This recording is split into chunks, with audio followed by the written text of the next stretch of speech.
ഈ സ്കൂളിൽ വെച്ചുണ്ടായ ഏറ്റവും ബെസ്റ്റ് മെമ്മറി എന്താ? നിങ്ങളുടെ രണ്ടുപേരുടെയും ആർട്സ് ഡേ അങ്ങനത്തെ എന്തെങ്കിലുമൊക്കെ പരിപാടിയൊക്കെ ഉണ്ടാവുമല്ലോ. അപ്പൊ ഏറ്റവും ബെസ്റ്റ് മെമ്മറി എന്താ നിങ്ങളുടെ രണ്ടുപേരുടെയും? ബെസ്റ്റ് മെമ്മറി എന്താ വെച്ചാ ഞങ്ങളുണ്ടല്ലോ, ഞങ്ങൾ ഒരുമിച്ചാവുന്ന എല്ലാ മൊമെന്റും അതൊരു ഇപ്പോൾ ഞങ്ങൾക്ക് ഓർത്തെടുക്കാൻ പറ്റും. ആ ബ്യൂട്ടിഫുൾ ആയിട്ടുള്ള മെമ്മറീസ് ആണ്.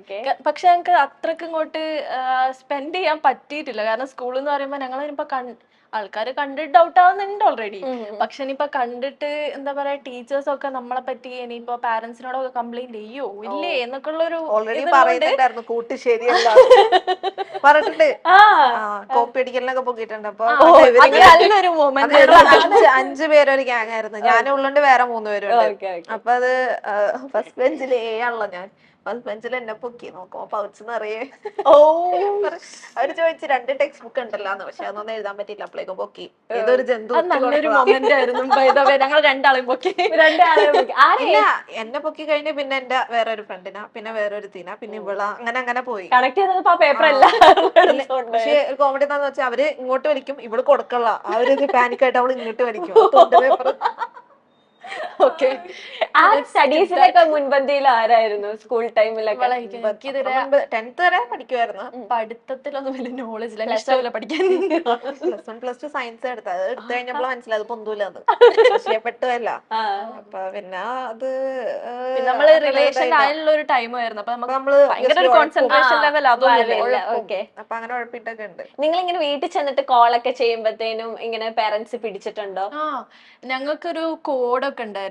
ഇപ്പൊ എന്റെ പാരന്റ്സ് ഇപ്പൊ എന്റെ ഒരു പാരന്റ് ഇപ്പൊ അടുത്തേക്ക് വരികയാണ്, ഞാൻ പറയൂ റെഡ് റെഡ് റെഡ് പറയുമ്പോൾ വേറെ ടോപ്പിക്. ഓക്കെ, അങ്ങനെ കോഡുകളൊക്കെ ആയിട്ട് ഞങ്ങൾ അങ്ങോട്ടും ഇങ്ങോട്ടും കമ്മ്യൂണിക്കേറ്റ് ചെയ്തിട്ടുണ്ട്. പിന്നെ പിടിച്ചിട്ടുണ്ട് ഒരുപാട് സമയം. എന്നെ മാത്രമാണ് ഭയങ്കര കെയർലെസ് ആണ്. അറിയില്ല, ഇവളെ പെട്ടെന്ന് കണ്ടാ ഉമ്മാക്ക് മനസ്സിലാവും. എന്താ അറിയില്ല, എനിക്ക് പെട്ടെന്ന് പാനിക് ആവും. പ്രത്യേകിച്ച് നമ്മള് റിലേഷനിൽ ഒന്നും ഇല്ലെങ്കിൽ എക്സ്പ്രഷൻ വൈസ് ഉമ്മയ്ക്ക് മനസ്സിലാവില്ല. എന്തോ നമ്മളെ പെട്ടെന്ന് പാരന്റ്സിന് ഉമ്മമാർക്ക് പെട്ടെന്ന് മനസ്സിലാവും. അത് ഭയങ്കര ഒരു ഇത് നമുക്ക് മനസ്സിലായത് നമ്മുടെ എക്സ്പീരിയൻസിലൂടെയാണ്. അല്ല, നിങ്ങൾക്ക് എങ്ങനെ ഫോൺ? ഇപ്പൊ യൂഷ്വലി നിങ്ങൾ മുസ്ലിം ഗേൾസിന് ഫോൺ ഭയങ്കര സ്ട്രിക്റ്റ് ആണല്ലോ. ഒരു ഒന്നാമത് സ്കൂൾ ടൈമും കൂടെയാണ്. പക്ഷെ ഇവൾക്ക് 10th കഴിഞ്ഞപ്പോഴേക്കും ഫോൺ ഉണ്ടായിരുന്നു. ആണോ? ഫോണ് ഉണ്ട്, പക്ഷെ അത് നമുക്ക് ആരോടും ചാറ്റ് ചെയ്യാനൊക്കെ ഭയങ്കര റെസ്ട്രിക്ഷൻ ആണ്. അങ്ങനെ കിട്ടിയിട്ടും കാര്യമൊന്നുമില്ല. കോമൺ ഫോൺ ആണോ എല്ലാവർക്കും യൂസ് ചെയ്യാൻ? അല്ലല്ല, എനിക്കായിട്ട് ഫോൺ ഉണ്ട്. ഞാൻ മൂത്ത കുട്ടിയാണ്. സോ എനിക്കൊരു പ്രിഫറൻസ് അവിടെ തന്നിട്ടുണ്ടായിരുന്നു. ഫോണ് തന്ന്. പക്ഷെ ഇപ്പൊ ഞാന് ഇവളോട് ചാറ്റ് ചെയ്യുന്നത് ഓൾക്ക് ആർക്കും ഇഷ്ടമല്ലായിരുന്നു. അപ്പൊ അങ്ങനെ ഒരു കാര്യങ്ങള് ഒക്കെ ഉണ്ട്. ഈ ആദ്യമൊന്നും വീട്ടുകാർക്ക് അറിയില്ലല്ലോ നിങ്ങൾ തമ്മിൽ റിലേഷൻ ആസ് എ ഫ്രണ്ട് എന്ന രീതിയിലല്ലേ, ബെസ്റ്റ് ഫ്രണ്ട്സ് എന്ന രീതിയിൽ. ഏത് പിടിച്ചതിന് ശേഷം പെട്ടെന്ന് തന്നെ ഉമ്മയ്ക്ക് മനസ്സിലാവുമായിരുന്നു? കാരണം അവർക്ക് ഇത്രയും നോളജ് ഉണ്ടോ? അവരിങ്ങനെ ചിന്തിക്കില്ലല്ലോ. ഇപ്പം ഒന്നാമത് ഇപ്പൊ തന്നെ ഉള്ള സൊസൈറ്റി നമ്മളെല്ലാം ഇങ്ങനെ ഇതിനെ പറ്റിയൊക്കെ പഠിച്ചു വരുന്നുള്ളൂ. അപ്പൊ ആ ഒരു കാലഘട്ടത്തിലുള്ള പേരൻസിന് ഇതിനെപ്പറ്റി ഒരു ഐഡിയ ഉണ്ടാവില്ല. അപ്പൊ എങ്ങനെ ഉമ്മയ്ക്ക് മനസ്സിലായേ നിങ്ങൾ രണ്ടുപേരും പ്രണയത്തിലാണെന്നൊക്കെ? ഇപ്പൊ മനസ്സിലായത് എങ്ങനെ വെച്ചാൽ ചാറ്റ് പിടിക്കുമ്പോ ഒബ്വിയസ്ലി നമ്മള് റിലേഷനിലാണെങ്കിൽ മനസ്സിലാവില്ല. ആദ്യം വിചാരിച്ചത് ഒരു ആൺകുട്ടീനോടെ ചാറ്റ് ചെയ്യുന്നതാണ്. നോക്കുമ്പോ പിക്സ് നമ്മള് മക്കത്തൊക്കെ പോകുമ്പോൾ പിക്സ് കയ്യിൽ ഷെയർ ചെയ്ത് വെക്കും. കാരണം അതില് എന്തെങ്കിലും ഷെയർ അതിലുണ്ടാവുമല്ലോ, നഷ്ടാവില്ല. അപ്പൊ അതിലൊക്കെ നോക്കുമ്പോ ഓക്കെ ഞാനാണ് ആള്. പിന്നെ തുടങ്ങി. പിന്നെ എന്താ കൊറേ തെറി കാര്യങ്ങളൊക്കെ പറഞ്ഞു. ബിക്കോസ് ഓൾക്കത് ഫസ്റ്റ് കാര്യമാണ്. എന്റെ മോള് is getting attracted to another girl. അത് ഓൾക്ക് തിരെ ആക്സെപ്റ്റ് ചെയ്യാനേ പറ്റുന്നില്ല. ഓക്കെ, അപ്പം തൊട്ട് എന്താ വേറെ കല്യാണം ആലോചിക്കാം, വേറെ ആളാ നോക്ക് നിനക്ക് അതൊക്കെ പറ്റുവോ, അങ്ങനെയൊക്കെ. ലൈക്ക് പിന്നെ എനിക്കൊന്ന് രോഗമാണ് അങ്ങനെയൊക്കെ പറഞ്ഞു. സോ ഞാൻ എക്സ്പ്ലെയിൻ ചെയ്തു, ഞാൻ മനസ്സിലാക്കാൻ ശ്രമിച്ചു. ബട്ട് നോ, ഒന്നുമില്ല. സോ ഞാൻ ലീവ് ചെയ്ത്. ആദ്യത്തെ മക്കളുമാണല്ലോ, അപ്പൊ അവർക്ക് കുറെ എക്സ്പെക്ടേഷൻസും കാര്യങ്ങളും ഉണ്ടാവും. പക്ഷെ ഇപ്പുറത്തോട്ട് മനസ്സിലാക്കണം. അല്ലാതെ ഒരാള് മാത്രം ഒരാളുടെ മേലുള്ള എക്സ്പെക്ടേഷൻ വെച്ചിട്ട് അവർക്കൊരു ഡ്രീം ഉണ്ട്. ആ ഒരു ഡ്രീമിലൂടെ പോവണം, കല്യാണം കഴിക്കണം, ഇന്ന ആളെ കല്യാണം കഴിക്കണം.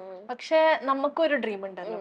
സോ എക്സ്പെക്ട് ചെയ്യാം, പക്ഷെ അതിനൊരു ലിമിറ്റ് ഉണ്ട്. മറ്റേ ആൾ ഓക്കെ ആണോ എന്നുള്ളൊരു സംഗതി അവിടെ ഒരു കമ്മ്യൂണിക്കേഷൻ ഉണ്ട്. അത് ഞാൻ പറയുന്നത് നീ കേൾക്കണം, അത് പ്രശ്നം ഉണ്ടാവും. അതെ അതെ, സത്യം. ഇപ്പം നൂറ വന്നപ്പോഴാണല്ലോ നൂറയുടെ ഒരു ക്രഷും കാര്യങ്ങളും. അപ്പൊ ഇപ്പൊ നൂറ വന്നില്ലായിരുന്നെങ്കിൽ ഇങ്ങനത്തെ ഒരു പ്രണയം അല്ലെങ്കിൽ ഇങ്ങനത്തെ ഒരു ഇത് സംഭവിക്കുമായിരുന്നു ആദിലയുടെ ലൈഫില്? അത് അറിയില്ല എനിക്ക്. ഡിപ്പെൻസ് അല്ലേ. നമുക്കിപ്പോ ഞാനിപ്പോ ഓളെ ലൈഫിലോ ഓളെന്റെ ലൈഫിലോ വന്നിട്ടില്ലെങ്കിൽ ഒബിയസ്ലി നമുക്ക് ചിലപ്പോ വേറെ റിലേഷൻ ഉണ്ടാവുമായിരിക്കാം, അല്ലെങ്കിൽ ഡിപ്പെൻസ്. നിങ്ങൾ എപ്പോഴെങ്കിലും ഒരുമിച്ച് ഇരിക്കുമ്പോ ആലോചിച്ചിട്ടുണ്ടോ, നീ അന്ന് ഈ എന്താ വന്നില്ലായിരുന്നെങ്കിൽ വന്നില്ലായിരുന്നെങ്കിൽ ഞാനിപ്പോ ഞങ്ങൾ ഞാൻ രക്ഷപ്പെട്ടു പോയത് മോളെ ഓക്കെ പിന്നെ കൊടുക്കാം. അതെ, പിന്നെ നമുക്ക് വീട്ടിൽ ചെന്നിട്ട് കൊടുക്കാം. പ്രതിസന്ധികൾ തരണം ചെയ്ത് ജീവിതത്തിൽ പ്രണയ സഫലീകരണം നേടിയവരാണ് ആദിലയും നൂറയും. സുഹൃത്ത് നൂറയുമായി പ്രണയത്തിലാണെന്നും ഒരുമിച്ച് ജീവിക്കണമെന്നും കുടുംബാംഗങ്ങളോട് തുറന്നു പറഞ്ഞതോടെയാണ് ആദിലയും നൂറയും പ്രതിബന്ധങ്ങളിലേക്ക് എത്തിപ്പെടുന്നത്. സൗദിയിലെ സ്കൂളിൽ പഠിക്കുമ്പോൾ +1 വെച്ചാണ് ആദില നൂറയെ കണ്ടുമുട്ടുന്നത്. ഇരുവരും തമ്മിലുള്ള സൗഹൃദം വൈകാതെ പ്രണയമായി വളരുകയായിരുന്നു. ഒരുമിക്കണം എന്ന് ചിന്തിച്ചപ്പോഴാണ് വീട്ടുകാർ റെസ്ട്രിക്ഷൻസ് കൊണ്ടുവരുന്നത്. അവർ വേഗം വിവാഹം ചെയ്യിപ്പിക്കാൻ നോക്കി. ഒരിക്കൽ പോലും എന്തുകൊണ്ടാണ് ഞങ്ങൾ ഇങ്ങനെ ചിന്തിച്ചത് എന്നവർ ഒരിക്കലും അന്വേഷിച്ചില്ല. റൂൾ ഇതാണ്, അതുകൊണ്ട് നിങ്ങളും ഇങ്ങനെ ആകണം എന്ന ചിന്ത ഞങ്ങളിലും അടിച്ചേൽപ്പിച്ചു. അപ്പോഴാണ് വീട് വിട്ടിറങ്ങാം എന്ന തീരുമാനത്തിൽ എത്തുന്നത്. ആദ്യകാലങ്ങളിൽ ഞങ്ങൾക്കും മനസ്സിലായിരുന്നില്ല ഐഡന്റിറ്റി. പിന്നീട് ഗൂഗിളിലും മറ്റും സെർച്ച് ചെയ്തപ്പോഴാണ് കാര്യങ്ങളിൽ ഒരു വ്യക്തത വരുന്നത്. തുടക്ക സമയത്ത് നമുക്ക് ഫ്രണ്ട്ഷിപ്പിൽ തന്നെ ഒരു പൊസസീവ്നെസ്സും മറ്റും ഉണ്ടായിരുന്നു എന്ന് ആദിലയും നൂറയും പറയുന്നു. ഓപ്പോസിറ്റ് ജെൻഡർ ആയിരുന്നുവെങ്കിൽ വിവാഹം കഴിക്കാമായിരുന്നല്ലോ, രണ്ടാളും മുസ്ലിം ആയിരുന്നു, അപ്പോൾ വിഷയം ഉണ്ടാകില്ലല്ലോ എന്ന ചിന്തയും വന്നു.